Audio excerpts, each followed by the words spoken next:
Salam, əziz həmkarlar. Biz maddələr mübadiləsinin izahına baxırıq. Maddələr mübadiləsinin əsasını təşkil edir tənəffüs, qidalanma və ifrazat. Maddələr mübadiləsi nədir? Maddələrin xarici mühitdən orqanizmə daxil olması, parçalanması, lazımsız məhsulların orqanizmdən xaric olunması maddələr mübadiləsi adlanır. Maddələr mübadiləsinin əsasını tənəffüs, qidalanma, ifrazat təşkil edir. İbtidai orqanizmlərdir, bitkilərdir, heyvanlardır. Bunlar xarici mühitdən mənimsənilən qida hesabına böyüyürlər, inkişaf edirlər və çoxalırlar. Yəni, bitkilərin, heyvanların, ibtidai orqanizmlərin böyüyüb çoxalması üçün, daha sonra ifrazat məhsullarının kənarlaşdırılması üçün bunun qidalanması vacibdir. Yəni, maddələr mübadilənin əsasını tənəffüsdür, qidalanmadır, ifrazatdır, təşkil edir. Ümumilikcə, canlı həyatın əsası maddələr və enerji mübadiləsidir. Orqanizmə arası kəsilmədən xarici mühitdən qida maddələrini, suyu, oksigeni, mineral duzları mənimsəyir. Karbon qazıdır, sudur, sidik cövhəri xarici mühitə ifraz edir. Deməli, xarici mühitdən mənimsədiyimiz qida maddələridir. Sudur, oksigendir, mineral duzlardır. Xarici mühitdə ifraz olunan karbon qazıdır, sudur, sidik cövhəri və s. Bunları yadımızda saxlayırıq. Bitkilər kökləri vasitəsilə torpaqdan suyu, mineral maddələri alırlar və fotosintez prosesini həyata keçirirlər.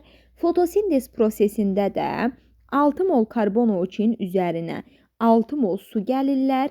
Əmələ gəlir qlikoza C6, H12, O6. Həmin bu qlikoza əsas məhsuldur. Bu olur üzvü maddə və oksigeni də xarici mühitə ifraz edirlər. Yəni, oksigen də xarici mühitə çıxarılır. Amma heyvanlarda bitkilərdən fərqli olaraq hazır üzvü maddələrlə qidalanır. Karbohidratlarla, yağlarla, zülallarla qidalanır və bunlar da həzm orqanında başlayırlar həzm prosesinə. Maddələr mübadiləsi bütün canlı orqanizmə xasdır. Yəni, bütün canlı orqanizmlərdə maddələr mübadiləsi gedir. Yaşıl bitkilər xaricdən karbon qazını mənimsəyir, oksigeni də xarici mühitə verir, xaric edir. Yəni, bu yenə fotosintez prosesidir. Karbon qazını mənimsəyir, üzvü maddə və oksigen əmələ gətirir. Yəni, oksigeni əmələ gətirən yaşıl bitkilərdir. Paxlalı bitkilər əsasən bakteriyalar ilə simbiyoz həyat keçirirlər. Yəni, paxlalı bitkilərin köklərində bakteriyalar yaşayır. Bu bakteriyalar havadan azotu mənimsəyir, nitrat turşusu ifraz edir. Diqqətli olun. Azotu mənimsəyəcək, azotdan nitrat turşusu ifraz edəcək. Bəzi bakteriyalar da bunun əksinə hidrogen sülfiti mənimsəyir, kükürdü xaric edir.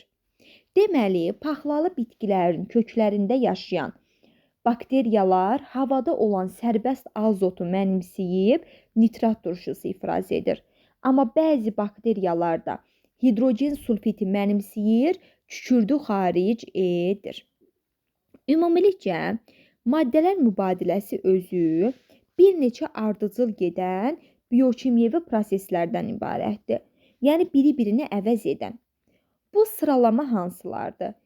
Xarici mühitdən qidanın qəbul olunması, yəni maddələrin qəbul olunması, orqanizmdə həmin maddələrin istifadə olunması, digər maddələrə çevrilməsi, parçalanma məhsulların bir qisminin xarici mühitə çıxarılması.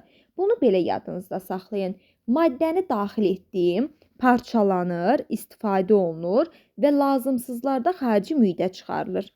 Deməli, xarici mühitdən maddələrin qəbul edilməsi, həmin maddələrin orqanizmdən istifadə olunub digər maddəyə çevrilməsi, parçalanma məhsulların da orqanizmdən xarici mühitə çıxarılması.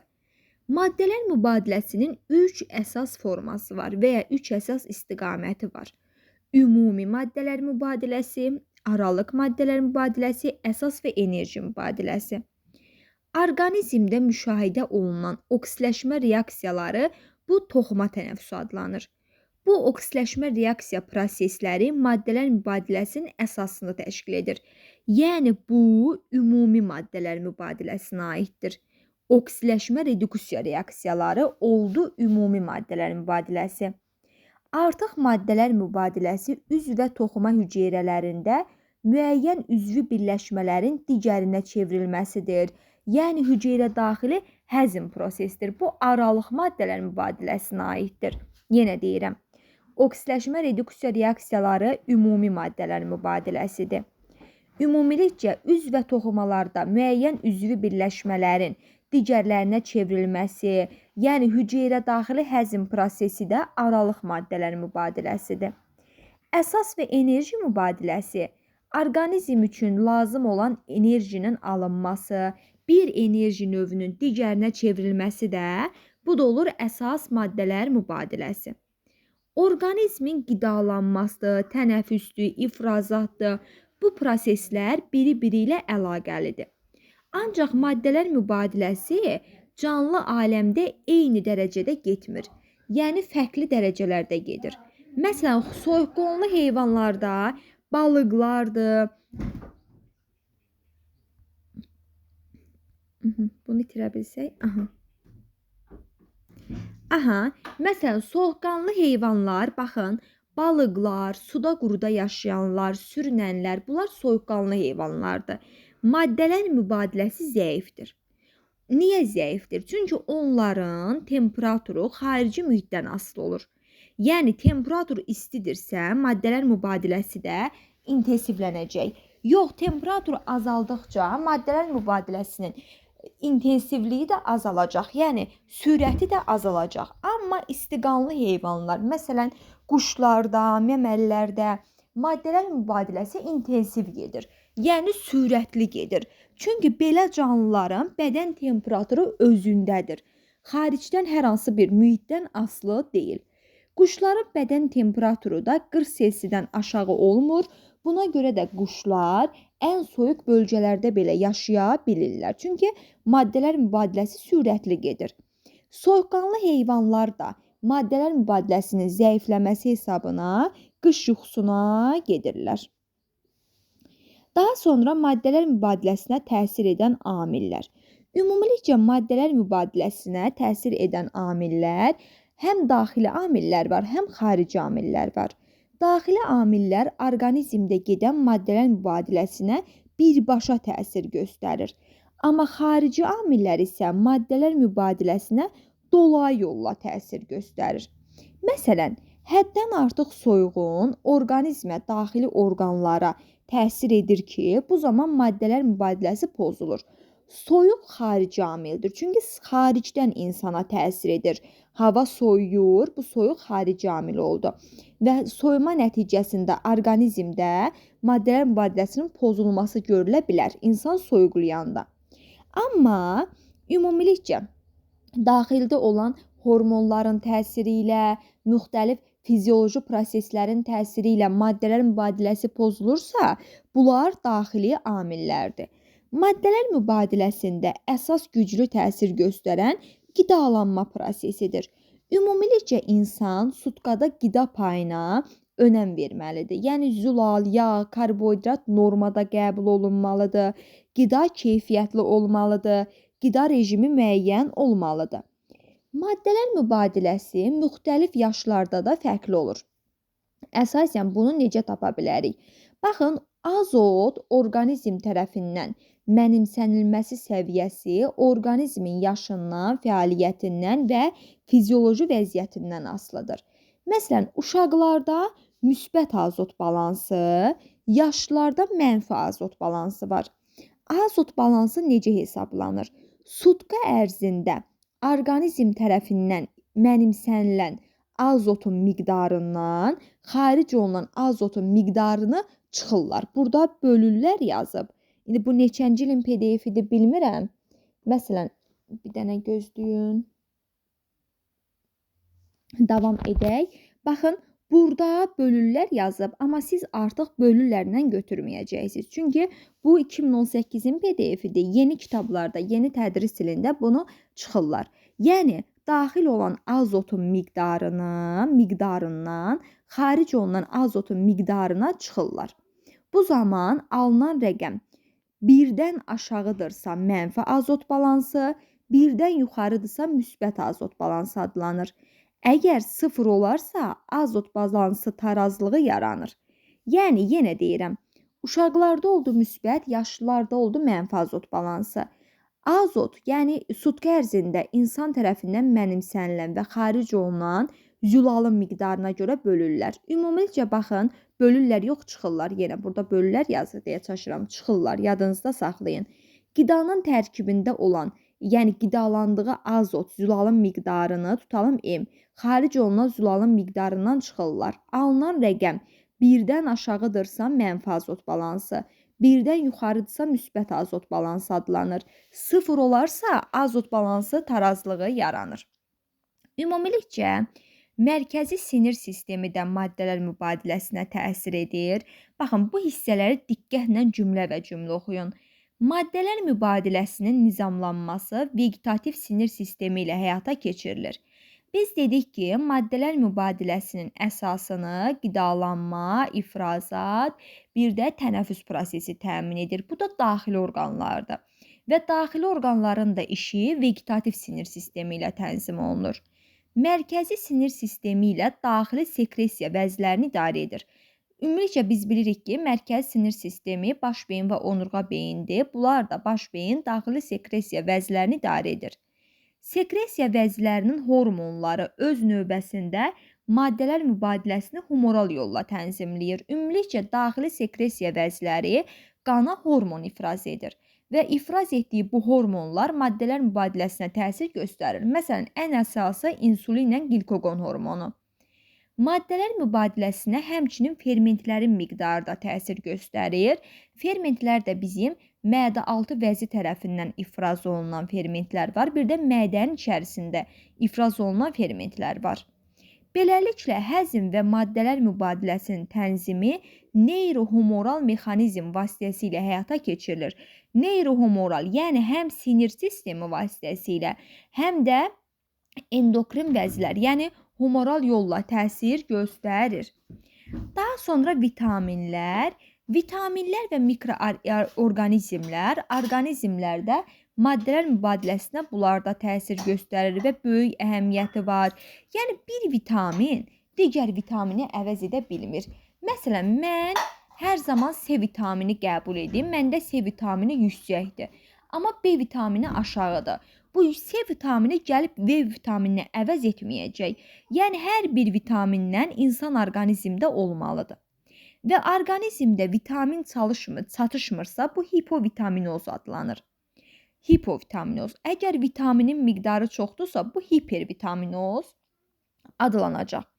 Daha sonra qida maddələri dedik, maddələr mübadiləsinə təsir göstərir, aclıq təsir göstərir və maddələr mübadiləsində ən əsas biz mədə-altı vəzi tərəfindən sintez olunan insulin və glikoqon üzülalını göstərə bilərik. Yəni fermentini, hormonunu belə deyim, insulin və glikoqon hormonunu göstərə bilərik. Ümumilikcə baxın, biz bilirdik ki, bu insulin və glikoqon qanda glikozanın miqdarını tənzimləyir. Qanda glikozanın miqdarı artanda insulin hormonu onun azalmasına təsir göstərirdi.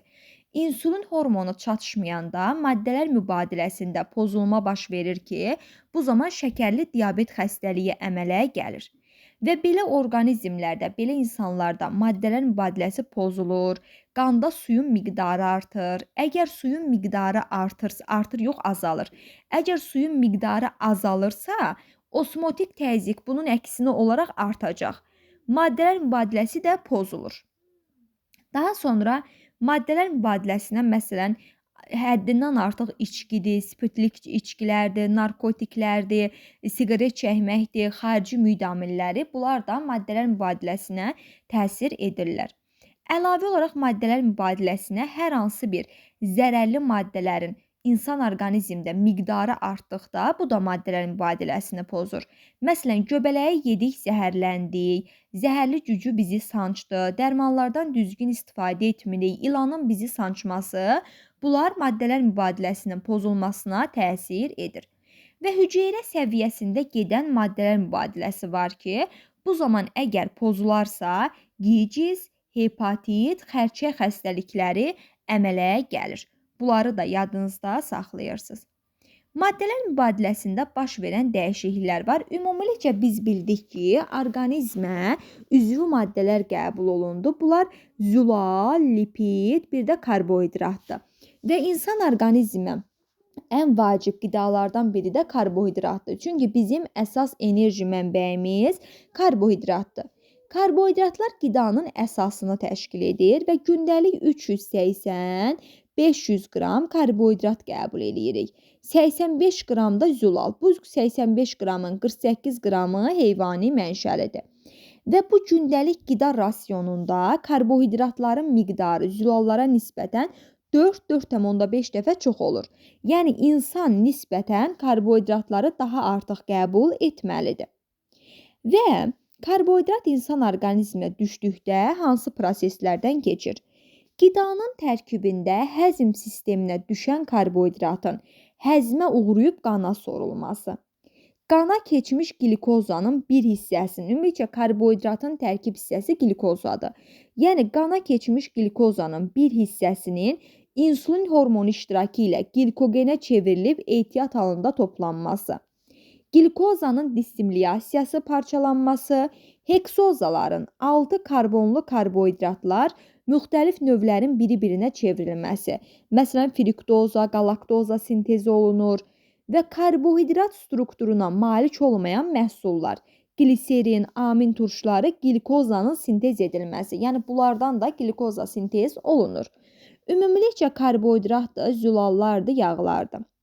Baxın, bu zülal məsələn karbohidrata çevrilə bilir, amma bu üçü heç biri qayıdıb zülala çevrilə bilmir. Elə zülal olduğu vəziyyətdə də qalır. Yəni mən karbohidratdan zülal, yağdan zülal yarada bilmərəm, amma zülaldan karbohidrat yarada bilərəm.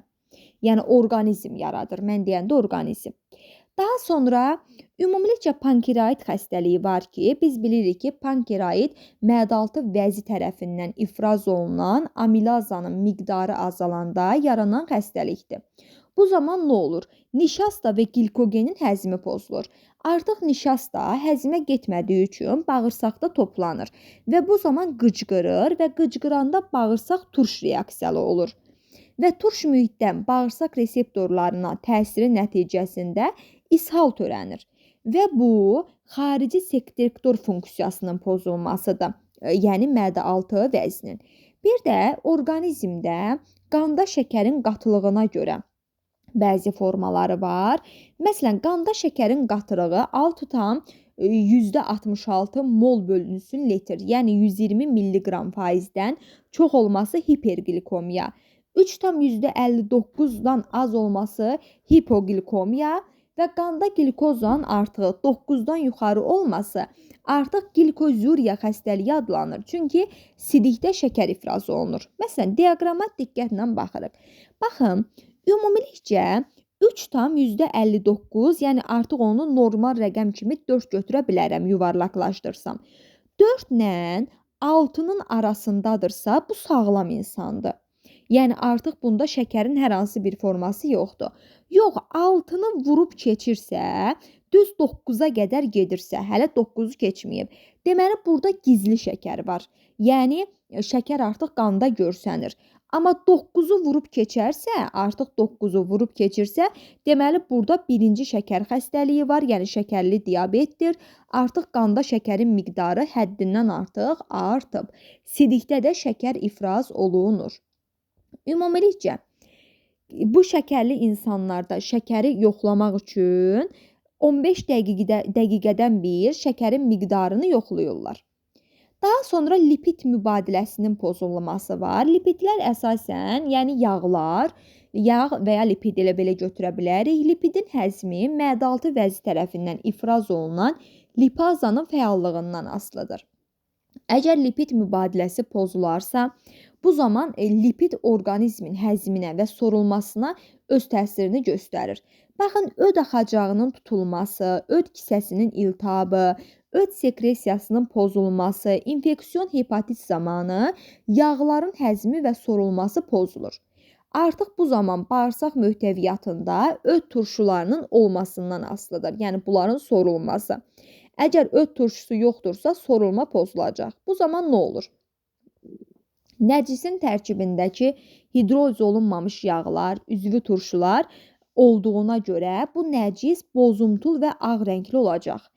Əlavə olaraq bağırsaq vərəmi, dizenteriya, enterkolit kimi bağırsaq xəstəliklər zamanı bağırsaq divarının siliklik qişasının anatomik dəyişikliyi də baş verir. Ümumiyyətcə biz bilirik ki, insan orqanizmində A, D, Y, K vitaminləri var ki, bunlar əsasən yağda həll olan vitaminlərdir və bu vitaminlərin çatışmaması da lipid mübadiləsinin pozulmasına təsir edəcək. Amin turşuları pozulanda nə baş verir? Ümumilikcə amin turşuları pozulanda triptofan çatışmayanda insan arıqlayır, lizin çatışmayanda baş gicəllənmə, ürək bulanma, histidin çatışmayanda da hemoqlobinin miqdarı azalır. Albinizm xəstəliyi, bu da amin turşusunun pozulması nəticəsində yaranır. Burada dəridə, tükdə, gözlərin güzehli qişasında pigment əmələ gəlmir. Dəri və tüklər ağ rəngli olur, gözlər qırmızımtır rəngli olur. Daha sonra zülal mübadiləsinin pozulması. Baxın, bədənə daima zülal lazımdır və bu parçalanır, yenisi ilə əvəz olunur. Əgər zülal mübadiləsi pozularsa, məsələn, bir misal olaraq bizə burada pepsini çəkiblər. Mədə şirəsində pepsinin azalması çox vaxt xlorid turşusunun azalmasına gətirib çıxarır və xlorid turşusu çatışmayanda maddələrin pepsinə çevrilməsi ləngiyir və bu zaman da zülal mübadiləsi pozulur.